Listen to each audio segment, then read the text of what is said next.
Hello friends, welcome to my channel kitchen art. આજે આપણે બનાવીશું ગ્રીન ચટણી, એ પણ જામફળની. ફ્રેન્ડ્સ, જો તમે જામફળની ચટણી ક્યારેય ન બનાવેલ હોય તો એકવાર જરૂરથી ટ્રાય કરજો. ખાવામાં ખૂબ જ ટેસ્ટી અને ચટપટો સ્વાદ લાગે છે અને ફક્ત 2 મિનિટમાં જ બનીને રેડી થઈ જાય છે. જામફળની આ ચટણી જો તમે ક્યારેય પહેલાં ટ્રાય ન કરેલ હોય તો એકવાર જરૂરથી ટ્રાય કરજો. રેસીપી સારી લાગે તો લાઈક અને શેર કરવાનું ભૂલશો નહીં.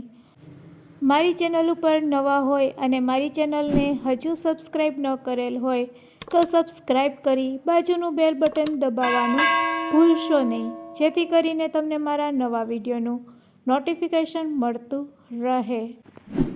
સૌપ્રથમ આપણે જામફળની પસંદગી કરશું.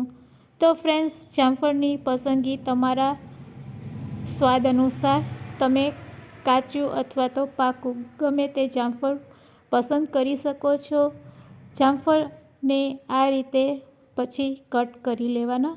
લાંબી સ્લાઇસમાં કટ કરી અને તેમાંથી જે બી હોય તે ભાગને આપણે દૂર કરી લેશું. ફ્રેન્ડ્સ, ખૂબ જ થોડાક ઇન્ગ્રેડિયન્ટ્સમાં ચટણી બનાવીને આપણે રેડી કરી લેશું. તો જામફળમાંથી બધા જ બિયા આપણે કાઢી લેશું. આ રીતે ચાકુની મદદથી આપણે જામફળમાંથી બી દૂર કરી લેશું અને તેને સાઈડમાં રાખી દેશું. તો ફ્રેન્ડ્સ, અહીંયા આપણે આ રીતે જામફળને સાફ કરી હવે તેને નાના ટુકડામાં કટ કરી લેશું. તો બધી સ્લાઇસમાંથી આપણે આ રીતે જામફળને ટુકડામાં કટ કરી લેશું. ફ્રેન્ડ્સ, જામફળનું શાક પણ એટલું જ સરસ લાગે છે. જો તમારે જામફળનું શાક બનાવવું હોય અને શીખવું હોય તો મને કમેન્ટ્સમાં જરૂરથી કહેજો. તો આ રીતે આપણે બધા જામફળમાંથી ટુકડા કરી લીધા છે. હવે આપણે મિક્સર જાર લઈશું અને મિક્સર જારમાં જામફળના ટુકડાને એડ કરી દઈશું. જામફળના ટુકડા એડ કર્યા પછી આપણે 1 નાની વાટકી જેટલી કોથમીર એડ કરશું. આ રીતે કોથમીર એડ કર્યા પછી હવે 2 લીલા મરચાં તેમાં એડ કરીશું.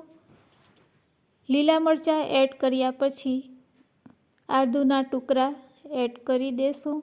સાથે સાથે તેમાં થોડુંક સ્વાદ અનુસાર મીઠું એડ કરશું. મીઠું એડ કર્યા પછી તેમાં આપણે ચપટીક હિંગ નાખશું, જે પેટ માટે ખૂબ જ ફાયદાકારક હોય છે. અડધી ચમચી ધાણા જીરું પાવડર અને 1 ચમચી આમચૂર પાવડર એડ કરશું. આમચૂર પાવડરથી આ ચટણીનો સ્વાદ ખૂબ જ ટેસ્ટી લાગે છે. હવે તેમાં આપણે આખું જીરું 1 ચમચી એડ કરશું.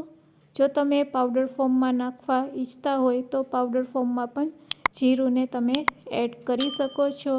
હવે તેમાં આપણે લીંબુનો રસ એડ કરશું. ફ્રેન્ડ્સ, તમે અહીંયા ખાંડનો પણ ઉપયોગ કરી શકો છો, અડધી ચમચી જેટલી. મેં અત્યારે બિલકુલ ખાંડ નથી નાખેલી. બસ લીંબુનો રસ એડ કર્યા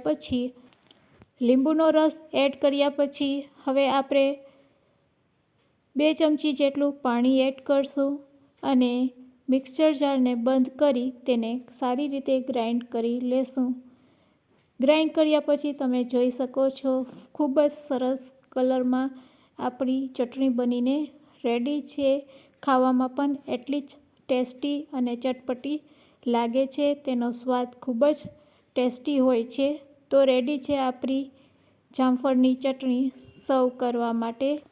તેને આપણે સર્વિંગ પ્લેટમાં કાઢી લેશું. ભજીયા હોય કે પરાઠા હોય કે થેપલા હોય, ગમે તેની સાથે તમે આ ચટણી બનાવીને ખાઈ શકો છો.